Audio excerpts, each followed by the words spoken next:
کچھ دیر ہوئے پھر دستک ہوا تو آپ صلی اللہ علیہ وسلم نے پھر معلوم کیا کہ کون ہے، تو پتہ چلا کہ حضرت عمر فاروق رضی اللہ تعالی عنہ تشریف لائے ہیں۔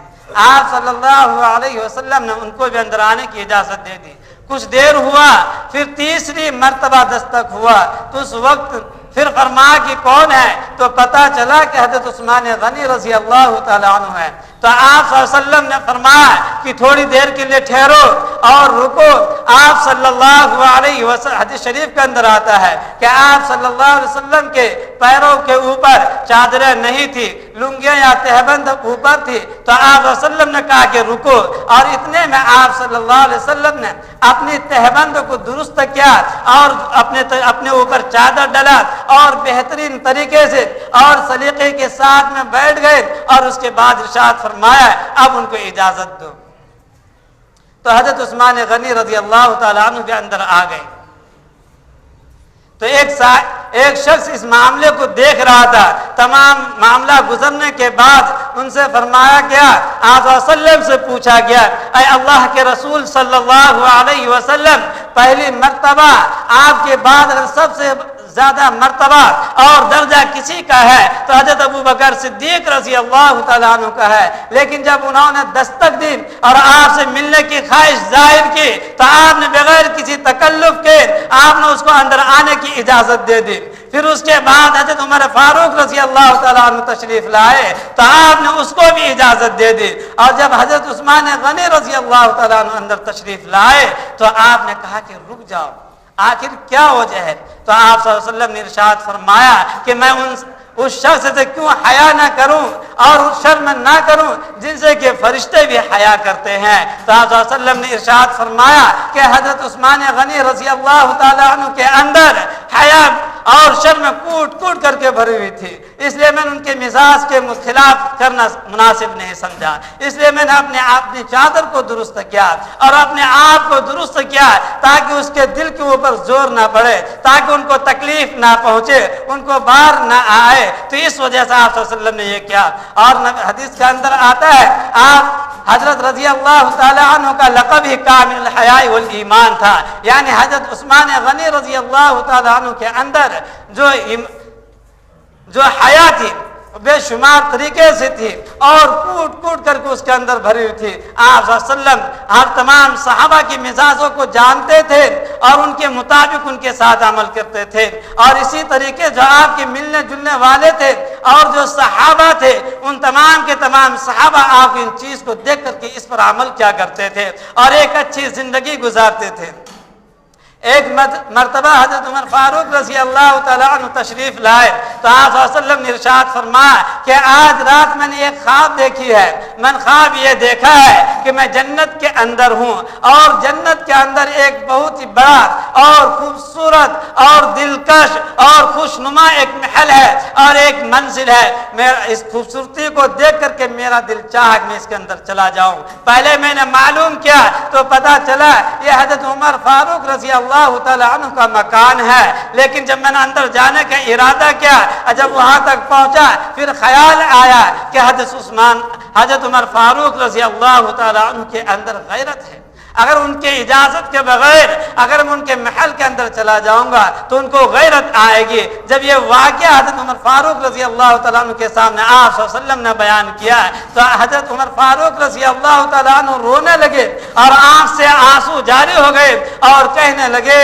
او علیکا یا رسول اللہ اغارو، اگر میں غیرت کرتا کہ میں آپ کے اوپر غیرت کر سکتا تھا، اگر میرے اندر غیرت تھی دنیا والوں کے لیے تھے اور لوگوں کے لیے تھے، آپ کے اوپر میں کیسے غیرت کر سکتا تھا؟ اگر آپ ہمارے مکان کے اندر چلے جاتے تھے تو یہ ہمارے لیے باعث ہوتی اور سعادت کی بات ہوتی کہ آپ ہمارے مکان کے اندر تشریف لے گئے ہیں۔ اور آپ صلی اللہ علیہ وسلم نے یہ خیال جو فرمایا یہ کہا تھے آپ صلی اللہ علیہ وسلم اور آپ کے ماننے والے اور تمام کے تمام صحابہ یہ دنیا کے اندر تھے اور اسی فرش کے اوپر تھے، لیکن بات کہاں کی ہو رہی تھی؟ آسمان کے اوپر کی بات ہو رہی تھی، جنت کی باتیں ہو رہی تھی۔ وہاں پر ایسے مکان کے اندر بغیر اجازت آپ صلی اللہ علیہ وسلم نے اندر جانا مناسب نہیں سمجھا۔ اور آج ہم کتنے ایسے لوگ ہیں اگر کسی سے ملنے جاتے ہیں یا کسی کے دروازے پر دستک دینے کے لیے جاتے ہیں یا کسی کام سے جاتے ہیں بغیر کسی اجازت کے اور بغیر کسی اطلاع کے وہاں پر پہنچ جاتے ہیں اور اندر بڑھ جاتے ہیں۔ اب اندر کیسے ہے یا نہیں ہے یہ آپ خود اندازہ اس وقت لگا سکتے ہیں۔ آپ نبی کریم صلی اللہ علیہ وسلم کے اس واقعہ سے آپ بخوبی اندازہ لا سکتے ہیں جب دنیا کے آسمان کے اوپر کی باتوں کے اوپر اتنا عمل کرنے والے ہیں تو دنیا کے اندر کیسے عمل کیا کرتے تھے۔ ان تمام چیزوں کا ہمیں بھی خیال کرنی ہے۔ اور ایک تیسرا واقعہ سناتا ہوں جو ہمارے اور آپ کے اندر بہت ہی اس کو اوپر دھیان نہیں دیتے ہیں۔ حضرت ام عائشہ رضی اللہ تعالی عنہا سے مروی ہے کہ رمضان مبارک کا مہینہ تھا۔ آپ صلی اللہ علیہ وسلم نے آپسی بات چیت کے اندر ارشاد فرمایا کہ میں اعتکاف کروں گا۔ حضرت عائشہ رضی اللہ تعالیٰ عنہ نے ارشاد فرمایا کہ میں بھی آپ کے ساتھ اعتکاف کر لوں گا، میں بھی آپ کے ساتھ اعتکاف کروں گی۔ آپ صلی اللہ علیہ وسلم نے کہا کہ ٹھیک ہے۔ اور وجہ اس کی یہ ہے کہ جو مسجد نبوی تھی اور حضرت عائشہ اما رضی اللہ تعالی عنہ کا جو حجرہ تھا ان کا جو دروازہ تو مسجد سے بالکل متصل تھا اور اسی کے اندر کھلتا تھا، تو آپ صلی اللہ علیہ وسلم نے ان کو اجازت دے دی اور کہا کہ اس میں کوئی دقت کی بات نہیں، کوئی بات نہیں ہے، آپ اگر ہم یہاں رہیں گے ایک پردہ کھینچ دیں گے، آپ اندر آئیں گے، کوئی ضرورت پڑے گی تو آپ اندر گھر کے اندر چلی جائے گی، کام کاج کر لیں گے تو لوگوں کو بھی کوئی تکلیف نہیں ہوگا۔ آپ صلی اللہ علیہ وسلم نے حضرت عائشہ رضی اللہ تعالی عنہا کو اجازت دے دی۔ جب 20 رمضان ہوا آپ کسی کام سے باہر تشریف لے گئے، جب وہاں سے شام کے وقت آ کر کے دیکھا کہ مسجد کے صحنوں کے اندر خیمے در خیمے لگے ہوئے ہیں، یعنی اور بیویوں کو جب پتہ چلی کہ آپ صلی اللہ علیہ وسلم نے حضرت عائشہ صدیقہ رضی اللہ تعالیٰ عنہ پہ اعتکاف کرنے کی اجازت تھی، کیونکہ تمام صحابیات تھی، آپ صلی اللہ علیہ وسلم کی بیویاں تھی اور سب چاہتی تھی کہ ہم آپ صلی اللہ علیہ وسلم کے ساتھ اعتکاف کرائیں، اور ایسے نیکی کا معاملہ ہم کیوں چھوڑ دیں؟ جب ان کو اجازت دی ہے تو ضرور مجھے بھی اجازت مل جائیں گے۔ آپ صلی اللہ علیہ وسلم تو تھے نہیں اور انہوں نے تمام کی تمام ازواج مطہرات نے اپنے خیمے نصب کروا لیے تھے۔ جب آپ صلی اللہ علیہ وسلم وہاں پر تشریف لائے اور دیکھ کر کے فرمایا کیا یہ لوگ نیکی کرنا چاہتی ہے؟ یہ کیا وجہ ہے؟ اتنے سارے خیمے نظر آ رہے ہیں۔ تو صحابہ اکرام رضوان اللہ تعالی علیہم اجمعین نے فرمایا کہ امہات المؤمنین کے خیمے ہیں، وہ بھی آپ کے ساتھ اعتکاف کرنا چاہتی ہے۔ کہا اس طریقے سے اعتکاف نہیں ہوتی ہے۔ اگر تمام کے تمام آپ صلی اللہ علیہ وسلم کی 12 بیویاں تھی، اگر آخر کے وقت اندر 6-7 بیویاں بھی اگر خیمے لگا لے مسجد کے اندر تو آنے جانے والے لوگوں کو تکلیف ہوگی اور دشواریاں ہوگی اور بے پردگی ہوگی۔ ان تمام چیزوں کی وجہ سے آپ صلی اللہ علیہ وسلم نے ان تمام کے خیمے کو وہاں سے اٹھوا دیا۔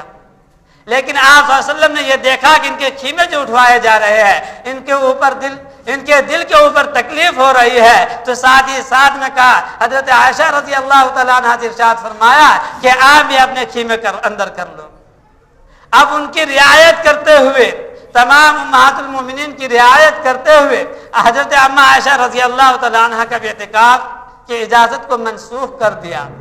جب ان تمام چیزوں کو دیکھا کہ حضرت عائشہ رضی اللہ تعالیٰ عنہ کے دل کے اوپر تکلیف ہو رہی ہے، اس کو تو ایک الگ طریقے سے ہم نے ان کو اجازت دی تھی اور ان کا معاملہ کچھ اور تھا اور معاملہ کچھ اور ہو گیا، لیکن پھر بھی ایک چیز تھی جو دل کے اندر خواہش تھی کہ اس رمضان مبارک کے اندر نبی کریم صلی اللہ علیہ وسلم کے ساتھ میں ہم دونوں مل کر کے اعتکاف کریں گے۔ یہ سعادت نصیب نہیں ہوئی تو ان کو تکلیف ہوئی، تو نبی کریم صلی اللہ علیہ وسلم نے ارشاد فرمایا کہ اس سال میں بھی اعتکاف نہیں کروں۔ یہ دل کی رعایت کرتے ہوئے آپ صلی اللہ علیہ وسلم نے، اور یہ پہلی مرتبہ ایسا ہوا کہ اپنی زندگی کے اندر نبی کریم صلی اللہ علیہ وسلم نے اپنے اعتکاف کو منسوخ کر دیا، اور یہ صرف اور صرف اس وجہ سے کہ حضرت اما عائشہ رضی اللہ تعالی عنہ کے دل کی خاطر،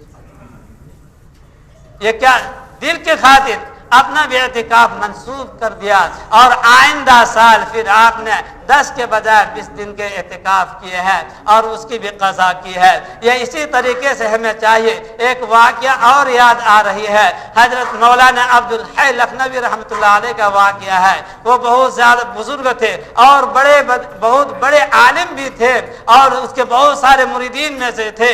تو آپ مولانا کا یہ واقعہ ہے اور ان کا یہ معمول تھا کہ روزانہ عصر سے لے کر کے مغرب کے وقت تک مسجد کے اندر اعتکاف کی نیت سے بیٹھتے تھے اور بیٹھ کر کے اللہ تبارک و تعالیٰ کے ذکر وغیرہ کیا کرتے تھے، تسبیحات وغیرہ پڑھتے تھے۔ لیکن جو متوسلین ہوتے ہیں، جو ان کے متبعین ہوتے ہیں، جیسا پیر ہوتا ہے اسی کے نقش قدم پر چلنے کی پوری کوشش کرتا ہے۔ تو ان میں سے ایک شخص تھا، تو انہوں نے بھی ایسا ہی کیا۔ جب انہوں نے ایسا کیا تو ایک دن اس کی بیوی نے ان کو پکڑ لیا اور کہا کہ آپ دن بھر جب سورج نکلتا ہے تو آپ گھر سے باہر رہتے ہیں اور عصر کے وقت آپ مسجد کے اندر گھر میں تشریف لاتے ہیں اور ہم دونوں عصر سے لے کر کے مغرب تک ایک ساتھ رہتے تھے، بات چیت کیا کرتے تھے، ہنسی مذاق کیا کرتے تھے، دل کی کچھ باتیں ہو جایا کرتی تھی، ہم اور آپ ایک دوسروں کی باتوں کو سن لیا کرتے تھے۔ لیکن کچھ دنوں سے میں دیکھ رہا ہوں کہ آپ یہ وقت بھی آپ مسجد کے اندر لگا رہے ہیں۔ تو یہ واقعہ اس صاحب نے حضرت مولانا عبدالحی لکھنوی علیہ الرحمہ کے سامنے پیش کیا۔ جب پیش کیا تو انہوں نے کہا کہ دیکھیے آپ کی جو بیوی کہہ رہی ہے، آپ کی صاحبہ جو کہہ رہی ہے، آپ کی محترمہ جو کہہ رہی ہے، یہ اچھی بات ہے، اور جو میں کہہ رہا تھا یہ صرف یہ مستحب عمل تھا، ایک ذکر و اذکار کی بات تھی، اور ان کا بھی کوئی حق ہوتا ہے کہ ان جو کہہ رہے ہیں وہ ٹھیک کہہ رہی ہے۔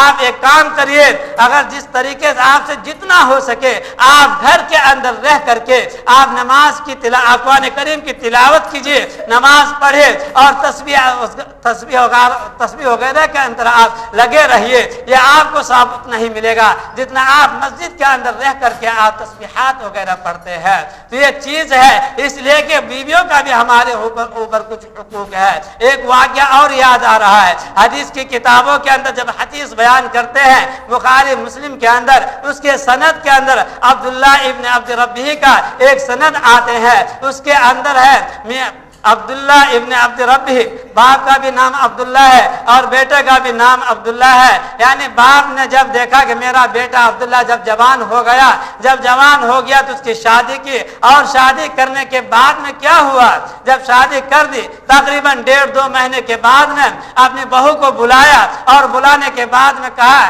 کہ اے بہو ہمارے لڑکے کو آپ نے کیسا پایا۔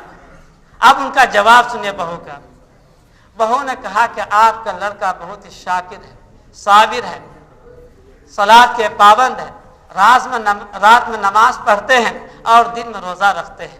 یہ سننا تھا۔ حضرت عبداللہ کے والد محترم کا دماغ گھوم گیا اور کہا کہ یہ کیا ہو گیا، کیا شادی اس کا اسی لیے کرایا تھا کہ رات میں جا کر کے مسجد کے اندر جا کر کے یہ تو قرآن کریم کی تلاوت کرے اور نماز پڑھے اور دین کے اندر روزہ رکھے، اس لیے کہ آپ جب جوان ہو گئے ہیں تو آپ کو بیوی کی ضرورت پڑتی ہے، ہم نے بیوی لا کر کے دے دیا ہے۔ لیکن مطلب یہ ہے کہ جب آپ رات کو نماز پڑھتے ہیں اور دن کے اندر روزہ رکھتے ہیں تو مطلب یہ ہوا کہ آپ بیوی کو وقت نہیں دیتے ہیں۔ تو فوراً نبی کریم صلی اللہ علیہ وسلم کے پاس گئے اور کہا کہ شادی کو تقریباً 1 مہینے سے زائد ہو چکے ہیں۔